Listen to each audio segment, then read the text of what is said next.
Hi, everybody. Jeremy Plonk from First Bet and Express Bet. Welcome into the It's Official podcast. Each week, we take on 5 hot topics in horse racing, put them on the big board, and discuss them for you as we take on the biggest news in all of horse racing. Of course, somber news as we start off this week's podcast, the passing of the legend D. Wayne Lukas, probably the greatest trainer in the history of thoroughbred racing in terms of accomplishment, from his 20 Breeders' Cup wins to a success in the Triple Crown that included 15 different Triple Crown race wins, 7-time winner of the Preakness, 4 times winner of the Belmont, and of course his 4 victories in the Kentucky Derby. D. Wayne Lukas passed away on Saturday night into Sunday morning at the age of 89 at home, surrounded by his family. And we start off this week's topics, as we do each and every week, with the Goosebump Award. Typically, it's an exciting race performance that gets us going, but there was a somber moment on Monday morning at Churchill Downs, and that's going to be this week's Goosebump Award winner, courtesy of Kevin Kirstein, communications ace at Churchill Downs. Video of a tribute to D. Wayne Lukas. Brief video here, but we're going to take the moment of silence to watch as the Outriders at Churchill Downs lead D. Wayne Lucas's stable pony onto the track one last time in his honor. His rein slicker on the back, the boots turned around in the stirrups, in honor of the man they called the coach.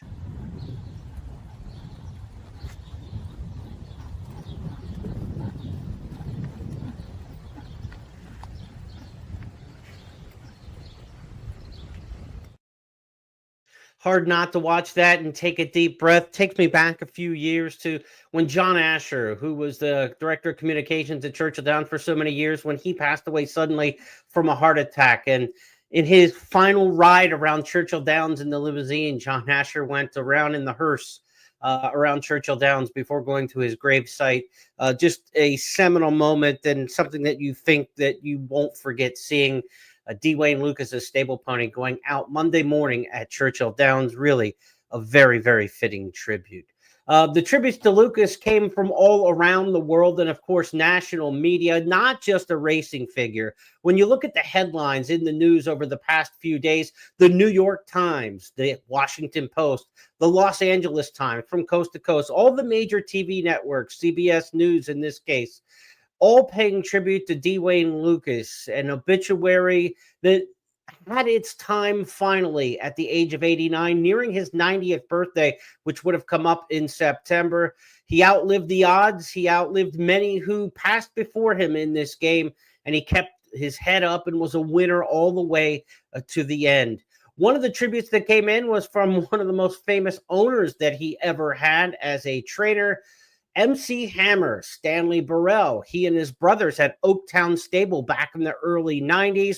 They won the Kentucky Oaks with Light, finished third with Dance Floor in the 1992 Kentucky Derby. Stanley Burrell, his brothers Lewis and Chris, his father Lewis with Oaktown Stables, sending out the tribute, RIP to the icon, D. Wayne Lukas, a giant in the sport of kings. We appreciated your life, class, and extraordinary skill sets. Oaktown Stables at Kentucky Derby. That tribute from MC Hammer.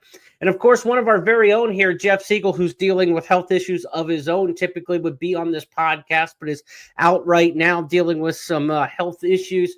I talked to Jeff this morning via text and wanted to see if he wanted to chime in and talk about his recollections of D. Wayne Lukas. And Jeff provided this statement for us here on the It's Official podcast. He says that Wayne trained for us, Team Valor, the syndicate that Jeff was a part of with Barry Irwin and company back in the 80s and 90s. He trained for us in the early 1990s at the height of his popularity, and we enjoyed great success. Contrary to popular belief, he was not a my way or the highway type of trainer. It was always, you guys have good ideas and know your horses. Let's collaborate. Eventually, we hired his chief assistant, Mark Hennig, to be our private trainer, but our experience with Wayne was highly productive and thoroughly enjoyable. That from Jeff Siegel about the great D. Wayne Lukas. Lucas's career, just one that will be part of the record books for many, many decades to come. We talked about his 20 Breeders' Cup wins, still tied for the most all-time with Aidan O'Brien. His 15 Triple Crown wins, second only to Bob Baffert's. What was his best horse? Lady's Secret on the thoroughbred side, perhaps? The great Dash for Cash, he said, the quarter horse that he trained back in the 1970s may have been the greatest racehorse he ever laid his hands on. Interesting that two of the horses in that kind of discussion, Dash for Cash, a quarter horse, and Lady Secret, an Oklahoma bred, showing that a great horse can come from anywhere. And Dean Wayne Lucas coming from the Dakotas and working his way up through Wisconsin as a basketball coach, turning to training horses in his around age 30 and going to California and becoming one of the great quarter horse trainers, making the Hall of Fame in the AQHA and the National Museum of Racing Thoroughbred Hall of Fame, the only trainer to be in both of those at the time of his induction. Almost 5,000 wins in the career of D. Wayne Lucas, just tremendous. And his coaching tree obviously is among the very best in the history of the game. When you look at guys like Todd Pletcher, Kieran McLaughlin, Dallas Stewart, Mark Henning, as we mentioned, guys who worked under him, Mike Maker, and of course, Baz Nickel, his assistant trainer for the past 20 years, will take over Lucas Enterprises and is stable in a succession plan. So we will see more of the Lucas future, no doubt about it. Of course, the one part of his coaching tree that had such a sad ending was his son, Jeff Lucas, who was infamously seriously injured, suffered a major brain injury when trampled in the shed row by Tabasco Cat. Lucas's 1994 Preakness and Belmont Stakes winner, part of those 6 straight Kentucky Derby or 6 straight Triple Crown race wins, a record that'll probably stand forever. The bittersweet part of that, of course, Tabasco Cat, part of that streak, and the injury suffered by Jeff Lucas. And of course, Jeff passed away several years ago now. D. Wayne will join him in the great racetrack in the sky, and I'm sure they're looking down on the racing now together. Jeff Lucas and Wayne Lucas, certainly a dynamic combination between the two of them. The success they had in the 90s, Jeff as one of his assistant trainers before the injury. D. Wayne Lucas, at age 89, passing away. We'll kick off our podcast certainly giving him all the tribute that he deserves. For more on D. Wayne Lucas and his career, go and check out last week's podcast. Upon Lucas stepping aside last week and going into hospice care, we focused on the career and the achievements of D. Wayne Lucas and the positives and negatives that he had in sparring with the media and the fans over the years. You can take a deeper look at D. Wayne Lucas by going back and checking out last week's It's Official podcast. Now let's get back to the racing on the show this week and go to our second topic on the big board, back to the track. Mindframe is moving to the top after the Stephen Foster Stakes win last week at Churchill Downs. It's hard to argue this colt, who's had 7 starts, 5 wins, 2 second-place finishes, and what he beat at Churchill Downs last time, it's hard to argue that he's not at the top of his game and maybe at the top of the older horse division. Here's Mindframe winning the Stephen Foster last week at Churchill Downs. Mindframe draws alongside. Mystic Dan does it again. He cut the corner. He's down inside third. Sierra Leone is fourth. 1 furlong to go. Mindframe has taken charge. Mindframe kicks clear by 2. Mystic Dan is rallying boldly down inside. 2 lengths to make up. 16th to go. Sierra Leone's hanging tough as well. But it's Mindframe's Foster. Mindframe does it a length in the end. Sierra Leone. Certainly got a good trip there, Mindframe, but you can't argue with what he beat. I mean, he beat the Dubai World Cup winner in there. He was no factor at all. The winner of last year's Breeders' Cup, Sierra Leone, ran second in here, but couldn't get to him with really no major excuses in there. And, of course, last year's Kentucky Derby winner, Mystic Dan, kind of flattened out through the lane and couldn't kick with Mindframe in the end. Mindframe's won the Gulfstream Mile, the Churchill Downs Handicap, 2 one-turn races this year, and now adds the Stephen Foster at a mile and an eighth. He certainly looks like one of the top older horses in the country. His only 2 career defeats, wandering in the stretch of the Belmont Stakes last year when he just got nosed by Dornoch. If he runs straight, he's probably a classic winner and a winner already in a mile and a quarter. He'll have to pass the mile and a quarter test if he's going to be a Breeders' Cup Classic winner at the end of the year. And of course, his only other defeat, second in the Haskell last year. So a tremendous record for this 4-year-old now, Mindframe. Is he better than the others in his barn? That might be the biggest question. You've got Fierceness, the champion 2-year-old from a couple years ago, last year's winner of the Travers Stakes. Fierceness has run okay this year, a second-place finish in the Met Mile, but really hasn't quite been the star that he was at age 3 at times. So can Fierceness get up to that level? I think Mindframe might be a step or 2 ahead of him right now. White Abario kind of threw a clunker in and didn't run his race last time out in the Metropolitan Mile, a race won by Raging Torrent. Raging Torrent certainly seems like a 1-turn horse. I wouldn't expect to put him at the top of the older horse division around 2 turns. So Raging Torrent wouldn't be in that conversation. There's also Locked for trainer Todd Pletcher. You could consider amongst the top of the division. Of course, Locked was major league in the big handicap win, the Santa Anita handicap win, the big cap at Santa Anita in the spring. But Locke's got to kind of take that spring form against some tougher competition and show his wherewithal as stringing together consecutive big race victories. But Todd Pletcher's got fierceness. He's got Locked. He's got Mindframe. Right now, it's hard to argue how good Mindframe is compared to some of those others. And then you talk about the 3-year-olds. Sovereignty by Aza, of course, the 3-year-olds, and Journalism, the winner of the Preakness Stakes. Journalism in the news on Sunday worked his first workout since the Preakness Stakes winner got beat in the Belmont when he ran second last time, the Sovereignty. His first work since the Belmont was this weekend at Santa Anita, 47-4 for a half mile for Journalism. He works towards a potential summer start. Not sure where that will come, if he'll come back east and take on the 3-year-olds, or will he stay on the West Coast and look at something like the Pacific Classic at 1.25 miles at Del Mar against older horses during the Del Mar summer meet. That might, to me, be a better move for Journalism. Will we see Mindframe against some of his stablemates? Will we see him against Sovereignty? Maybe not until we get to the Breeders' Cup Classic. We shall see. But right now, Mindframe, right at the top of the division, he has moved to the top in my estimation. Also, last week on the racetrack, one of my favorite horses was in action. His name is Post Time, a horse out of Maryland, a Maryland bred who's just dominant at Laurel Park. What I want to talk about is the importance of these regional horses. The regional heroes have a role in horse racing. Post Time is obviously better than the competition in Maryland. He's now 9 for 9 at Laurel Park. We've seen him on the road in his 11 for 18 career, run second in the Breeders' Cup Dirt Mile, second in the Met Mile. He won the Carter Handicap. But these horses running over their home track, I think there's some real value to it. In going back to Maryland and winning the Deputed Testimony Stakes this past weekend, local horses are kind of what you cling to as a racing fan. And if you're going to build an on-track audience, you need these regional heroes. It's not built necessarily by superstars in the game, the American Pharaohs and horses like that you're not going to see at your local track. Yes, if you're in Kentucky, yes, if you're in New York, maybe you get to see these horses on a daily basis.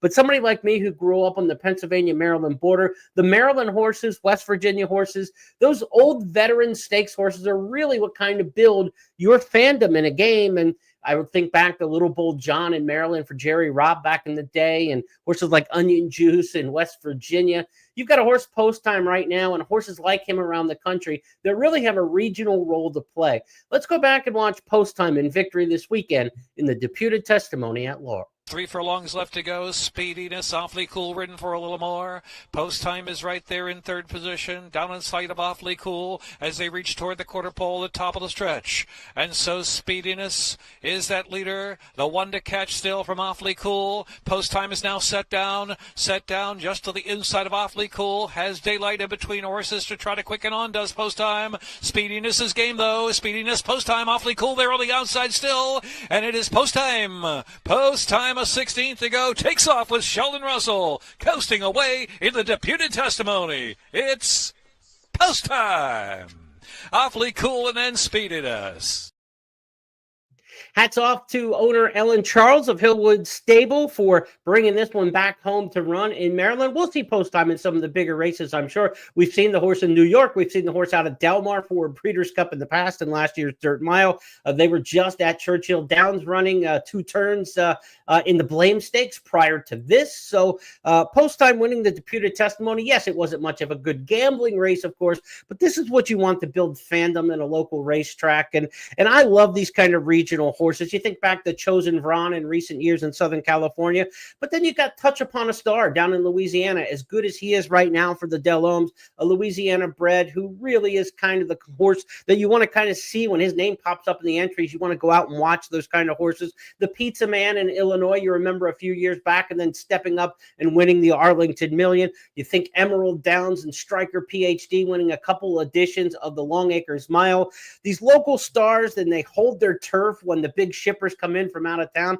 I think there's something missed about that. I kind of remember back in the days of going to the Maryland tracks as a kid in the 80s, and we go down to Laurel Park, like for the Fritchie and for the General George on a day off school for President's Day. And the out-of-towners would come in from New York because of the big stakes money. And the locals would be on the rail kind of giving it to the out-of-towners, kind of chirping at Angel Cordero and guys who came in to try to take the big money away. You're there rooting for your locals. And I think those regional star horses, like we see with Postheim, I think they're really good for the game. And if we're going to get back to having some success on track, as difficult as it is in this digital age of wagering and all the satellite and racing on FanDuel and everywhere where it's so accessible other ways, if you're going to get back to a great on-track experience, horses like this can help bring some of those folks out when marketed properly. They're not going to save the game. No horse is going to save the game, but I think they're going to help build longer-term fans when you can identify with some of these veteran horses. The 5-year-old Postheim, one of those kind that certainly fit that bill. Speaking of regional racing, we've got a couple regional derbies coming up this week that we want to talk about now. The Indiana and Iowa derbies. And if you're in these kind of markets, you're not going to see the absolute top of the top superstars if you're going to racing at Horseshoe, Indianapolis, or if you're going to Prairie Meadows in Iowa. So these regional stars are the kind of ones at 3 that could develop, and we'll see them back in future years. I mean, we've got horses, like last year, Dragoon Guard winning the Indiana Derby, now back this year in the Cornhusker at Prairie Meadows, staying in that kind of region of the country. We can develop some of these horses. The Indiana Derby field includes Publisher and Cole Battle out of the Kentucky Derby. Chunk of Gold back on just a couple weeks rest. He also is a Kentucky Derby alum. Big Truz entered in both races, the Indiana and Iowa Derby. No news yet from Brian Lynch, which raced Big Truz, one of my favorite horses from the Keeneland meet, his smashing debut win in Allowance Company. Big Truz, I kind of like him in either spot. I really like this horse. He could be a factor both places, depending where Brian Lynch decides to run. We don't know yet as of Tuesday afternoon, recording the podcast, where we will see Big Truz. Instant Replay could be the favorite for Brad Cox in the Indiana Derby. He's coming off back-to-back wins. He won the Bathhouse Throw at Oaklawn, and then most recently the Texas Derby at Lone Star. Instant Replay going for his 3rd straight win. Brad Cox going for his 3rd straight win in the Indiana Derby. As for the Iowa Derby, it's all about Magnitude. Magnitude, the dominant, almost 10-length winner of the Risen Star Stakes at 40-1 plus in that race, where he just had a wake-up performance for Steve Asmussen and ran himself straight into the Triple Crown discussion. Triple-digit buyer speed figure, so impressive in winning the Risen Star, but then sidelined with an ankle chip. After that, he had surgery to remove the chip. He's been back on the workout tab with 6 workouts right on cue for the return. You have to think Magnitude is going to be super strong, especially if Big Truz doesn't show up for the Iowa Derby. If Big Truz goes to Indiana, which might be the easier spot, avoiding Magnitude, then that makes Magnitude an even shorter price in the Iowa Derby. We'll have both of those races for you with First Bet and Express Bet this week. And I've got a Meet the Contenders blog up right now on First Bet and Express Bet in the written section, the blog section, which previews the Meet the Contenders for all those races, the Indiana Derby and the Iowa Derby, all the horses in those races, so you can check that out. But that's part of our regional heroes. They've got a role in racing. Get out and see them. I think they are one of the keys to good on-track attendance. Let's go now to our 4th topic this week on It's Official. Let's talk about Jose Ortiz, his winter work paying off big time. When we talked about the Keeneland meet this spring, if you followed my podcast leading up to Keeneland each and every night, as we did the Keeneland Look Ahead podcast for you at Keeneland.com and at horseplayernow.com, I talked about, I thought Jose Ortiz, his winter at Fairgrounds was going to set him up to win the title at Keeneland. I thought he was sitting on an absolutely massive spring. Jose Ortiz had a very good Keeneland meet, finishing 2nd in the standings, wasn't able to get over the top and beat Flavian Pratt, who finished just a bit stronger at the end of the meet, but it has now paid off. That great season he had this winter at the Fairgrounds absolutely parlayed into a championship run at Churchill Downs. Churchill Downs completed its spring meet just a couple days ago, and what a dominant performance we saw. 63 wins, 26% win percentage for the Churchill Downs meet for Jose Ortiz, and what just an absolutely fabulous run the 31-year-old jockey has been on. of late. We talked about that big winter at the fairgrounds where he finished first in the standings, winning a ridiculous 29% of his races. Just a phenomenal run, 97% or 97 wins on that meet. The previous winter, he was at Gulfstream, and while he was good at Gulfstream, winning 20% during that winter, the 29% at fairgrounds just really put him at a different level and also got him in with Midwestern barns, and that was obviously going to pay off when he got to Kentucky. Second in the standings with 17% wins, 18 victories for him at the Keeneland meet. That was also up from the previous year. He had won 15 races the previous year, so he upped his win total at Keeneland from 15 to 18. But again, that real just jackhammer leapfrog for him came at Churchill Downs, where recently he won the title with a 26% win rate. Again, 63 wins during the Churchill Downs meet. Last year, he won 45 at 19%. Just an incredible run for Jose Ortiz over the last three meets. And if you go to the beginning of the year, Fairgrounds meet dated back into the end of 2024. But if you just look right now in the national standings, he's got 162 wins on the year, second nationally behind Paco Lopez. Jose Ortiz is absolutely on a roll. In fact, on closing weekend at Churchill on Saturday, he won the first four races on the card. Is there too. Condemn cut the corner nicely down inside. Condemn's putting in a run as they straighten away. El Magnifico's up for the lead and opens up to lead by 2. Gunner Bay runs up into second. Zambezi from last has taken over third. El Magnifico clear by 2. Gunner Bay chasing. Zambezi chasing. Jose, can you stop him? El Magnifico and Jose Ortiz by 2. Natural quartet to open the card on Saturday for him. Look, this is a guy in his 14th season. He's already an Eclipse Award winner in the U.S. at 31 years old. He won the Eclipse Award back in 2017. But Jose Ortiz is on pace to have the most wins he's ever had, or second most wins he's ever had in a single season. Easily on pace for the highest win percentage. His best percentage for a year is 24%. He's well above that right now. And he's also on pace for his best year in earnings of his career. I think he's the leader right now for the Eclipse Award. You talk about Flavian Pratt winning it last year. Pratt went through that unbelievable run of stakes and graded stakes victories. It would take an exceptional run from someone else, I think, in some of those higher rankings. You know, somebody is just going a ridiculous tear in graded stakes or grade ones and set some sort of individual record to kind of unseat right now what we're seeing from Jose Ortiz. He's having an absolutely fabulous meet, and I think it all started with what he did this winter at Fairgrounds, riding a volume, riding for much different trainers than he had in past winters. Now we'll see what happens as we turn to Saratoga here for the summer. He's got a lot of the Kentucky connections in his back pocket as he moves north and should get a lot of good quality mounts there. But obviously the New York horses are going to be the predominant fare that you want to get on back in New York. He's ridden in New York long enough and with so much success that I don't think it's going to hurt that he was away from New York over the past several months. He may lose a few mounts here and there, but the ones he'll pick up from Kentucky, I think, will more than make up for it. I expect a top 3 finish in the standings for Jose Ortiz this summer at Saratoga, and I expect an Eclipse Award for him at season's end if he keeps up this pace. Our fifth and final topic each week on It's Official is our Stars of Tomorrow. We had a couple different options from Churchill Downs over the closing weekend of their meet. Dazzle d'Oro was a really nice winner for Tom Amos, but the one we're going to focus on is Chopsticks. Watch the finish from this Brad Cox trainee last Friday, race number 3 at Churchill Downs.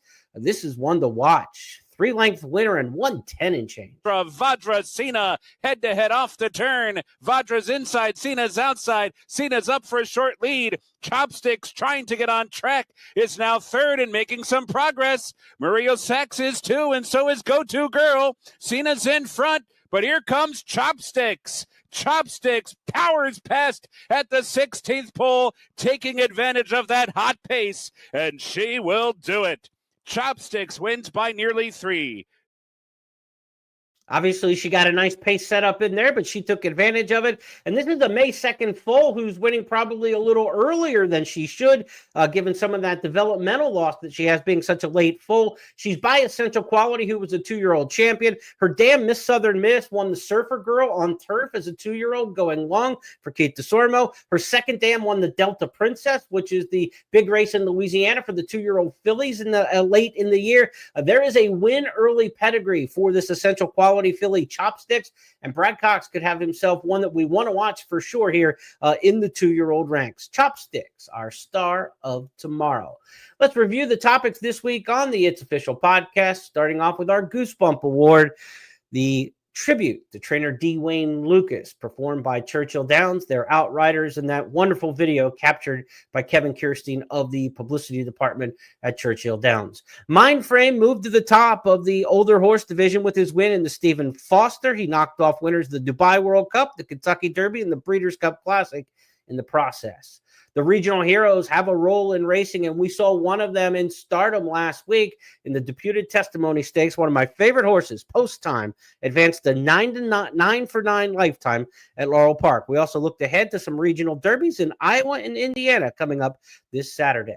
Jose Ortiz, winter work at the fairgrounds. We talked about how that's paid off now with a title at Churchill Downs in tow. Runaway winner of the Churchill Downs meet as he heads towards a summer of big success, hopefully for him, at Saratoga. And our star of tomorrow, Chopsticks, trained by Brad Cox, a debut winner at Churchill Downs on June 27th, coming off the pace behind a very, very hot setup.